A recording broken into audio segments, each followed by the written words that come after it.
Kalau nggak ada pertanyaan, kita beralih ya. Seperti biasa, latihan bahasa guna sedikit banyak bertahap bisa terampil ya menggunakan bahasa Arab dalam Al-Quran gitu. Kita lihat bagian 1 kalimat bagian 1 kalimatnya afala yatadabbarunal Qur'an. Tadi kan sudah ya. Kalau yatadabbaruna itu subjeknya adalah hum. Nah, sekarang nahnu, hum itu diganti nahnu nomor 1. Afala natadabbarul Qur'ana.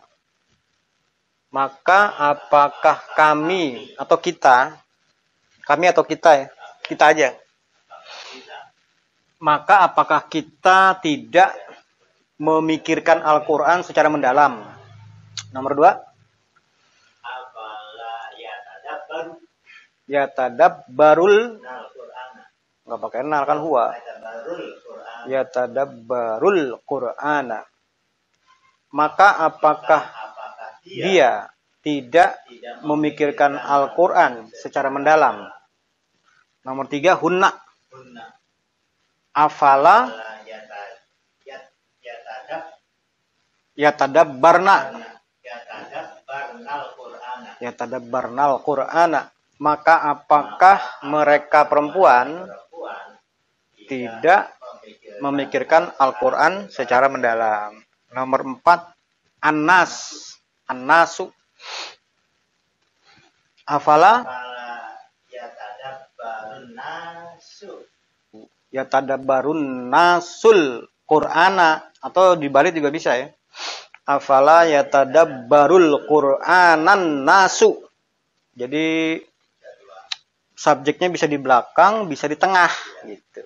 Kenapa? Karena objek dan subjeknya itu non KPN. Contoh di Quran tuh ada banyak seperti itu. Dia bisa bolak-balik. Yang marfu di tengah, yang mansub di akhir, atau sebaliknya, mansub di tengah, marfu di akhir gitu. Artinya apa? Nomor 4. Maka apakah manusia tidak memikirkan Al-Quran secara mendalam gitu. Nah, ini nomor 5, marfu'nya. Marfu dari tanda rofa ya. Tanda rofa pada yatadabbarunal itu apa? Kemarin kan udah tuh. Yang mana tuh? Kemarin tuh ada kan? Oh, yang pertemuan yang lain ya. Wow. Gitu.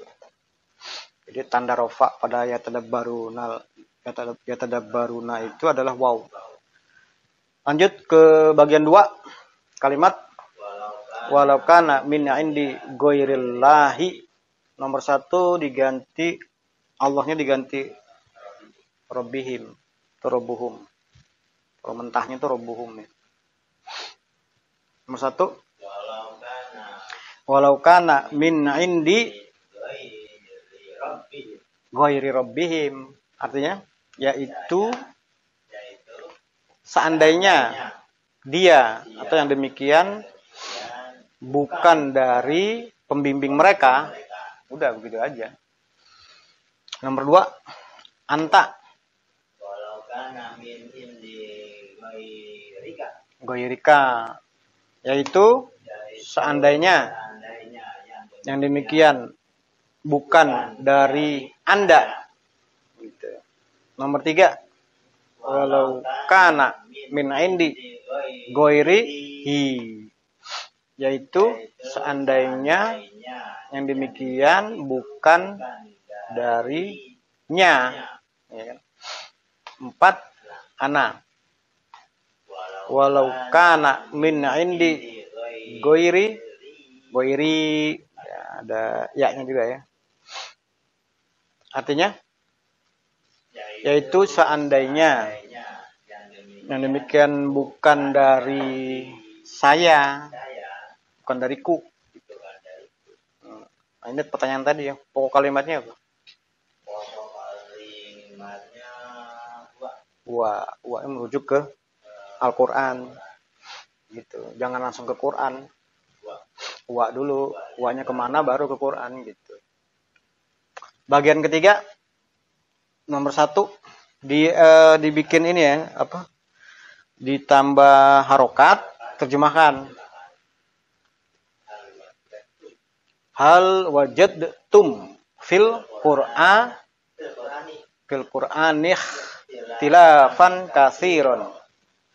Apakah kalian mendapati pertentangan yang sangat banyak di dalam Al-Qur'an?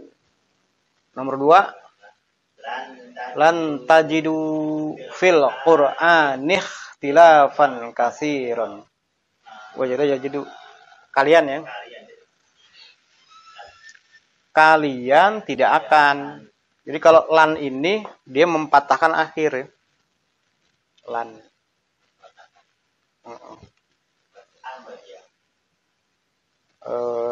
Ya, seperti an. Lan itu mempatahkan akhir.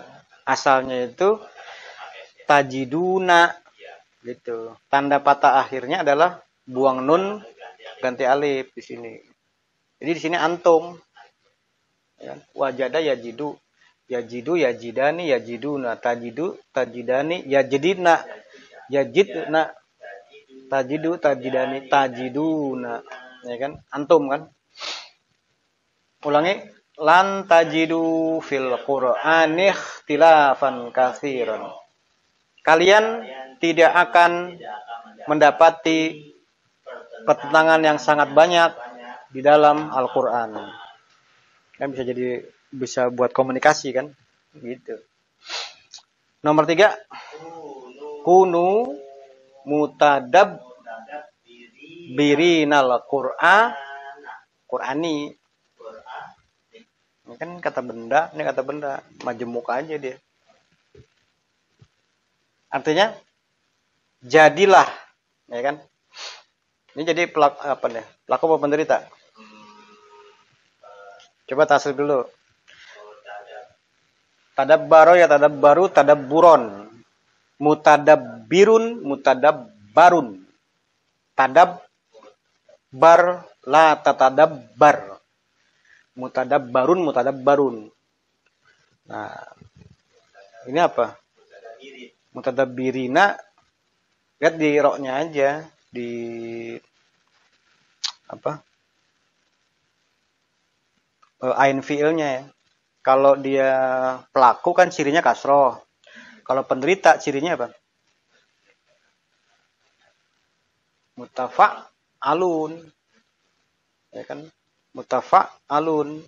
Mutafa'ilun kasroh. Mutafa'alun patah. Ya kan? Mutadabbarun. Ya kan? Mutadabbarun. Mutadabbirun. Ain fiilnya kan? Ain fiilnya itu yang menentukan cirinya. Kalau pelaku ain fiilnya kasro, kalau penderita ain fiilnya patah. Itu yang tambahannya. Tambahan itu semua begitu, perhatiin lah. Untuk pelaku dan penderita ya. Coba contoh af'ala yuf'ilu if'alan. Muf'ilun. Penderitanya muf'alun. Muf'alun patah kan? Apalagi coba fa'ala yufa'ilu taf'ilan. Pelakunya pelakunya mufa'ilun. Penderitanya mufa'alun ya, patah kasroh kan? Ingatnya begitu aja. Itu kuncinya itu. Jadi nggak usah dihafal semua pola. Kalau kita tahu ciri tadi itu, misalnya ciri penderita dengan pelaku. Untuk tambahan 1, 2 dan seterusnya itu dia selalu begitu. Pelaku kasroh, penderita patah, begitu. Itu cara mengingat pola untuk bentuk penderita atau pelaku dan penderita, ya, gitu. Nah di sini berarti pelaku mutadab birina, tapi kan di sini posisinya yang beda. Posisinya itu bukan marfu, tapi apa? Kalau nggak marfu ya mansub, kalau nggak majrur. Antara dua itu kan. Yang jelas bukan marfu kan. Kalau marfu kan mutadabbiruna. Di sini berarti posisi fathah atau mansub atau majrur. Di sini majrur apa mansub? Fathah apa kasroh? Posisinya posisinya patah patah karena karena dia sebagai benar-benar objek dari kunu. Ini kan perintah. Perintah itu sasaran perintahnya apa? dalam kitanya Antum. Antum itu sasaran perintah, itu posisi sama dalam kata kerja itu dia sebagai subjek sama aja. Jadi sasaran perintah itu sama dengan subjek. Gampangnya begitu aja memahaminya itu. Inti mau orientasinya mau ke ini, berarti posisinya domah gitu. Kalau subjek kan pasti domah kan atau marfu kan. Gitu cara ngelihatnya. Jangan terkecoh dengan istilah maksud saya.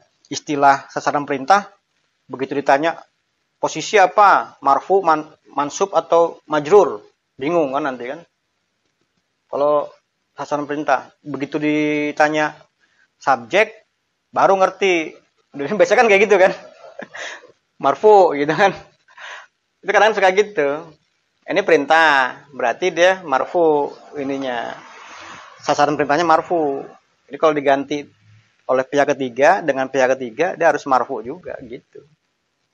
Jadi kayak subjek, bukan subjek tapi posisinya sama seperti subjek gitu. Jadilah kalian pemikir, ya kan? Pemikir Al-Quran secara mendalam, begitu. Nomor 3, lan. Ini bentuk pasif, ya kan? Alternatifnya pasif. Wajada yajidu. Di sini ada waw, berarti dia harus domah di sini. Yujada, ada lan kan? Ada lan kan, mempatahkan akhir kan? Lan yujada fil Qur'ani ikhtilafan katsiran. Berarti apa? Dia tidak akan mendapati pertentangan yang sangat banyak di dalam Al-Quran. Gitu. Atau juga bisa begini. Dia tidak akan mendapati di dalam Al-Quran pertentangan yang banyak. Bisa juga begitu. Pertentangan yang sangat banyak ya. Karena dia musabah mubalaghah. Nomor 5. ya jadu baru Ini ada wow. yu Layu jadu jadu fiha. Haza apa huda di sini ya? hudallah Hudallahi ikhtilafan katsiran. Ulangi. Layu jadu fi hudallah hudallahi ikhtilafan katsiran. Hudallahi ikhtilafan katsiran.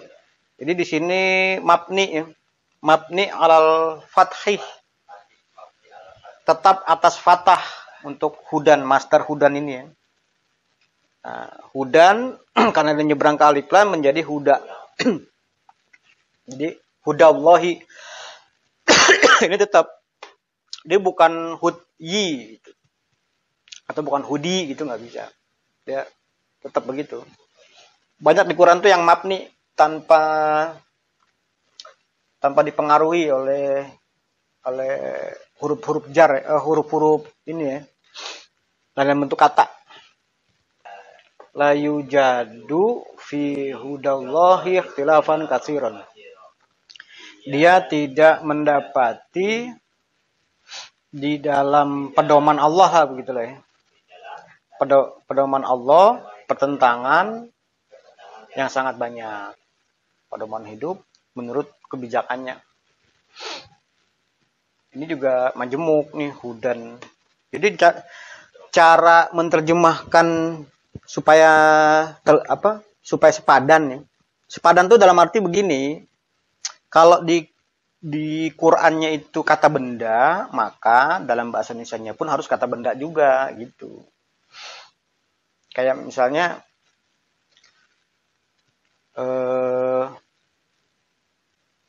gini. Dalam bahasa Indonesia nih, bersyukur dengan sikap bersyukur.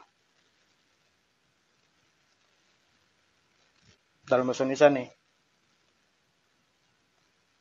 Yang nomor 1 itu kata apa? Kata kerja apa kata benda? Yang Nomor 1 kata kerja, nomor 2 kata benda. Walaupun di sini bersyukur juga. Ya kan? Ini yang dimaksud dengan membedakan antara kata kerja dan kata benda. Dalam menerjemahkan Quran juga nanti begitu, secara bahasa ya, secara grammarnya itu di situ. Termasuk itu, artinya begini, walaupun nanti secara majemuk dia terjemahnya panjang, tapi tetap aja dia kata benda gitu. Ngerti nggak? Presiden Joko Widodo, Presiden Republik Indonesia yang baik, lagi tulus, yang rumahnya di sana terus pakai yang semua, itu kata benda tetap majemuk, walaupun terjemahannya panjang. Nangkep nggak maksudnya? Sebenarnya jangan bingung, panjang amat gitu. Tapi secara grammar, tata bahasa, padanan kata tetap sepadan secara bentuk kata, maksud saya gitu. Nanti kalau secara makna diuji lagi, dilihat lagi caranya yang tadi, seperti tadi. Begitu cara ininya. Jadi jangan, nanti apalagi ketemu nanti yang begini nih. Lain bentuk kata ya. Kayak fish sama junudus samawati wal ardi. Itu bentuk apa itu? Junudus samawati wal ardi.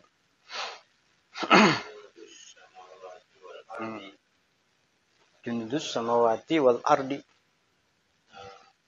Junudus samawati wal ardi. Pertama, kata benda apa kata kerja itu? Kata benda. Kata benda apa? Majemuk. Ini kan kelihatan tuh mudhof wa mudhof ilahnya tuh. Junudun. Junudus samawati. Marfu, kasroh kan? Ciri majemuk kan dia kalau kata benda dua-duanya posisi mudhofnya bisa marfu, yang mudhof ilahnya itu harus kasroh, posisinya begitu. Nah, itu kan majemuk tuh. Nah, penerjemahan dalam bahasa Indonesianya itu harus majemuk juga gitu. Contoh dalam bahasa Indonesia untuk majemuk tadi apa? Tentara langit. Tentara langit dan bumi. Itu majemuk. Kalau ada tentara di langit dan di bumi, majemuk bukan itu? Beda lagi itu. Itu kan orang sering salah dalam menjelaskan tuh hal-hal seperti itu. Sepele tapi sangat oriented gitu, sangat berorientasi. Ini maknanya apa? Ini mau bawa ke arah makna mana ini? Di semesta angkasa dan bumi itu ada tentara. Beda maknanya dengan tentara semesta angkasa dan bumi. Di langit dan di bumi itu ada tentara. Ada tentara Allah, ya kan? Di langit dan di bumi ada tentara Allah. Itu kalimatnya. Nggak menggambarkan bahwa semesta angkasa dan semua isinya itu adalah tentara. Kalau tentara Allah, tentara langit dan bumi, berarti bisa semesta angkasa dan bumi itulah tentara Allah. Walaupun semut, batu, air, apalagi itu. Maknanya bisa begitu kalau majemuk. Kan sudah dikasih tahu kan cara memahami majemuk kan udah banyak tuh. Pernah kan? Itu makanya penting kita belajar bahasa itu ketika kita memilih arti yang sepadan, minimal itu tidak salah orientasi. Gitu. Dalam menjelaskan. Kalau secara bahasanya sudah benar, gitu. Lagi-lagi yang dimaksud dengan secara bahasa sudah benar itu baik secara kaidah maupun bentuk katanya itu sama, harus sama, minimal seperti itu. Kalau soal makna itu kan nanti urusan berikutnya gitu loh. Makna yang sesungguhnya ya. Sampai mana tadi? Sekarang bagian keempat ya. Indonesia diterjemahkan ke bahasa Al-Quran. Nomor 1, pikirkanlah oleh Anda Al-Quran secara mendalam. Berarti itu bentuknya apa tuh? Kalau pikirkanlah, nah, padanannya. Perintah kan? Berarti Al-Qurannya, bahasa Al-Qurannya harus perintah. Apa?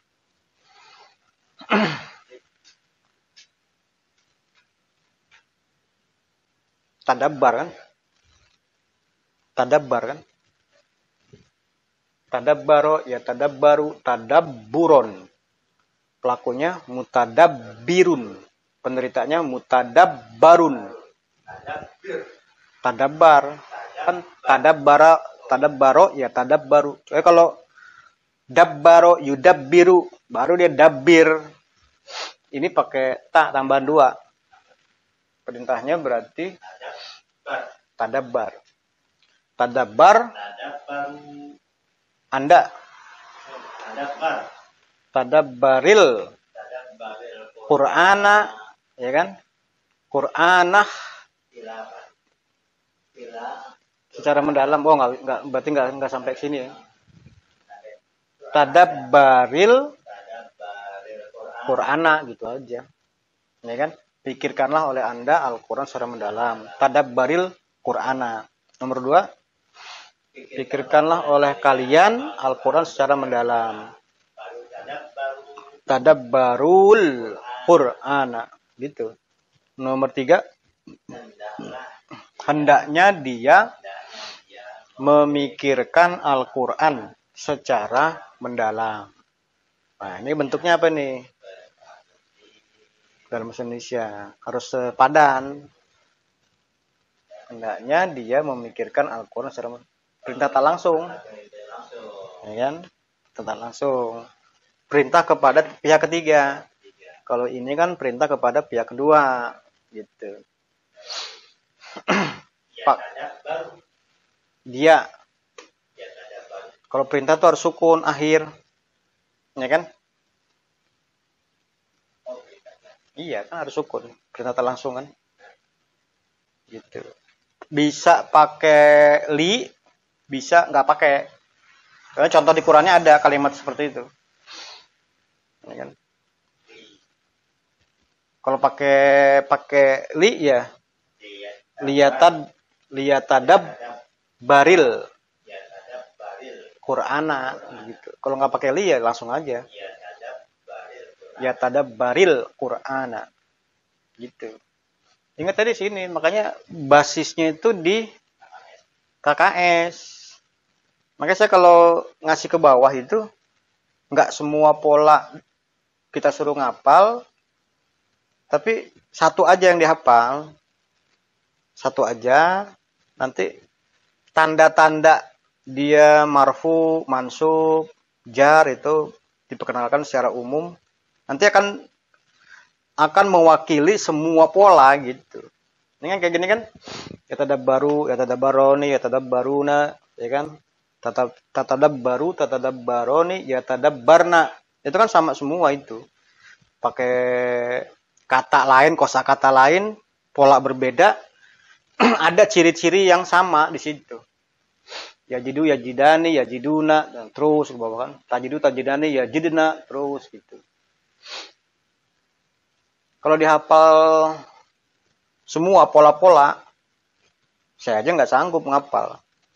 Saya pakai sering ngomong, Pak Adam itu hafal semua pola ya. Saya nggak hafal, tapi kalau ketemu pola apapun yang ada di Quran, pasti saya bisa. Begitu. Bingung kan dia kan? Ngapal nggak bisa, tetapi tahu pola apapun gitu. Seluruh ayat ya. Mau pola apapun tahu gitu loh.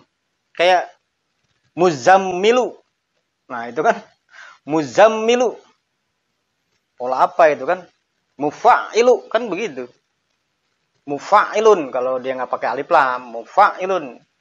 Berarti kalau kata kerjanya gini apa itu? Itu kan udah mufa'ilun, ada i di situ. Berarti dia pelaku. Diambil kata kerjanya jadi apa itu? Ifa'ala gitu. Ya fa'ilu gitu. Ifi'alan tambahan 3 deh. Jadi, coba aja cek itu. Itu kita nggak hafal. Saya nggak hafal pola seperti itu. Tapi dari bentuk kata dan menggunakan analogi. Kalau istilah fikih itu kias ya. Kias. Ya kayak tadi itu misalnya perintah. Perintah itu kan secara teoritis ngambilnya dari kata kerja sedang, disukunkan akhir, ditambahkan alif. Kalau dia kata kerja, kalau dia pola 3 huruf pokok. Kalau dia polanya tambahan 1, tambahan 2, lain lagi teorinya itu. Itulah gunanya menguasai teori gitu. Menguasai teori tanpa perlu menghafal semua, tetapi tahu semua pola gitu. Termasuk basisnya itu tasrif 14. Nah, itu yang kita harapkan sudah ada lah kemajuan dalam arti ya mungkin kalau dalam hal kemampuan menghafal kan sulit ya. Saya aja sulit menghafal berapa ratus pola itu kan.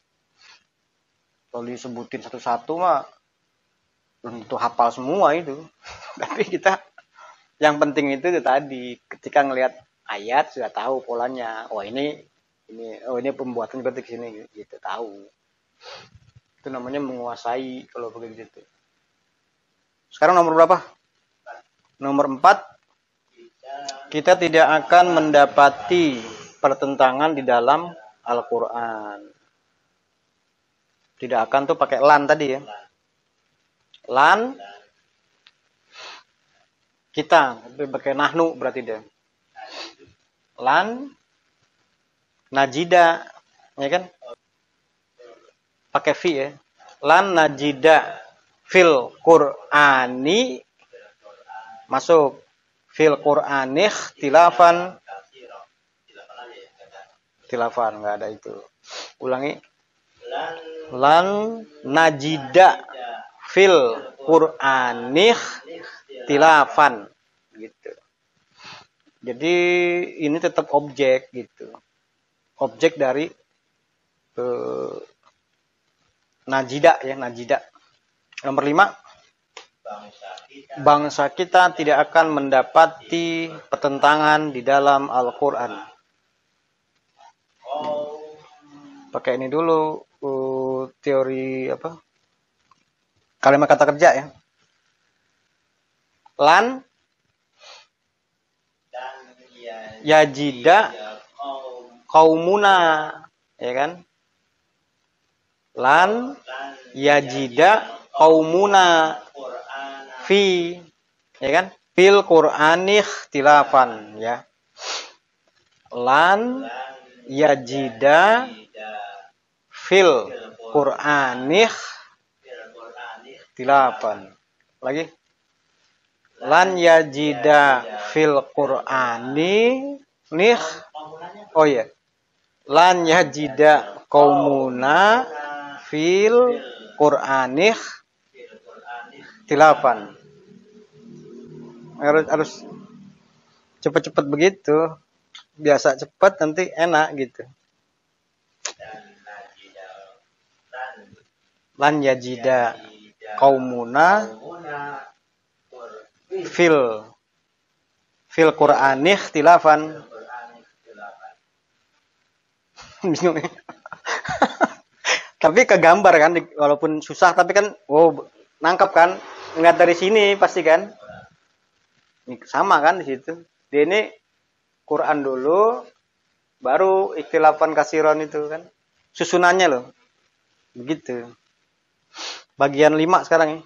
Terakhir. Nomor 1, saudara-saudara mereka tidak akan memikirkan Al-Quran secara mendalam. Nggak ada pertentangan di sini ya. Ikhwanuhum. Ingat kata kerja dulu dia kalau kalimat kata kerja. Tidak akan ya. Lan yatadabbaro. Ya, layyatadabbaro ikhwanuhum. Ikhwanuhum ya? Ikhwanuhum Langsung ke Quran juga bisa. Ikhwanuhumul Qur'ana gitu. Atau dibalik.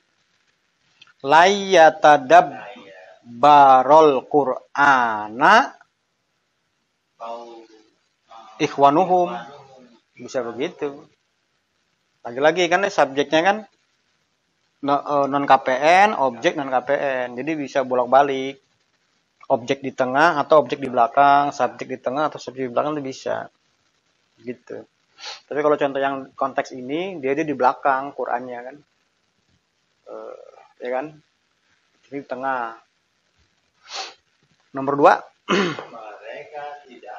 Mereka tidak akan memikirkan secara mendalam. Ini kok KPN. Layatadabbarul. Ya kan? Layatadabbarul. Nunnya hilang. Barul Qur'ana. Saya panjangin gitu maksudnya jangan ada nunnya. Gitu. Tapi nanti cara bacanya nggak begitu. Kayak di main-mainin kan. Biar membedakan aja itu nggak ada nun gitu. Ada wawunya Pak dipanjangin gitu. Nomor 3, orang-orang munafik tidak akan memikirkan Al-Quran secara mendalam. Ya. Yatadab barol. Ya kan? Munafiqunal Qur'ana. Atau yatadab barol Qur'anal munafiquna. Itu terpatah objek kan. Nomor 4, istrinya itu imro'atun ya. Kalau suami ba'lun. Tidak akan memikirkan Al-Quran secara mendalam. Ingat ini istrinya perempuan apa laki? Lan tatadab barol Qur'anam ro'atu. Atau dibalik juga bisa. Dia ini ada nggak yang pakai alif lam nih di Quran? Kalau ada berarti bisa. Gitu. Al-imro'atu. Contoh di surat itu aja coba. Kan. Tabat yada abi lahabi watab. Ma'agna an humaluhu wa ma kasab. Itu bukan sih? Saya selanaron jatalahab wamro'atuhu. Nggak ada kan? Jadi di sini istrinya tidak akan memikirkan Al-Quran secara mendalam. Lan tatadab barom. Kalau di depan ya. Tatadab barom. Ro'atul Qur'ana. Atau lan tatadab barol Qur'anam ro'atu. Amro'atun ya. Ya kan? Wa mro'atuhu. Kalau itu kan pakai hu. Kalau nggak pakai. Oh istrinya berarti wa mro'atuhu ya. Salah tadi berarti. Ulangi ya. Istrinya tidak akan memikirkan Al-Quran secara mendalam. Lan tatadabbarol Qur'anam ro'atuhu gitu. Atau lan tatadabbarom ro'atuhul Qur'ana. Nomor 5, suaminya tidak akan memikirkan Al-Quran secara mendalam. Ba'luhu berarti kan? Suaminya kan? Lai yatadab baro ba'luhul Qur'ana. Atau lai yatadab barol Qur'ana ba'luhu. Dia nggak usah pakai alif lam lagi. Kan sudah menentu, sudah makrifat ya. Kalau bentuk kepunyaan itu dia sudah makrifat. Kecuali kalau nama ya. Kayak Muhammadun. Dia walaupun kalau pakai alif lam karena dia isim jamid, isim alam ya. Dia sudah menentu, makrifat gitu. Ba'lun. Dia pakai tanwin. Jadi gitu. Walaupun sebenarnya kalau dalam konteks latihan ini nih, objek selalu di belakang ya.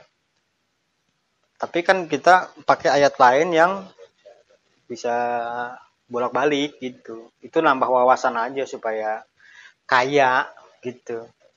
Bukan mau bermaksud tampil beda.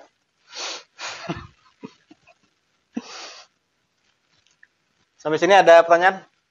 Saya lupa pakai jam dulu kemarin tuh. Kalau nggak ada pertanyaan, kita tutup ya. Saya rasa itu yang bisa dibahas pada kesempatan ini. Semoga bermanfaat. Kita akhiri. Wassalamualaikum warahmatullahi wabarakatuh. Waalaikumsalam.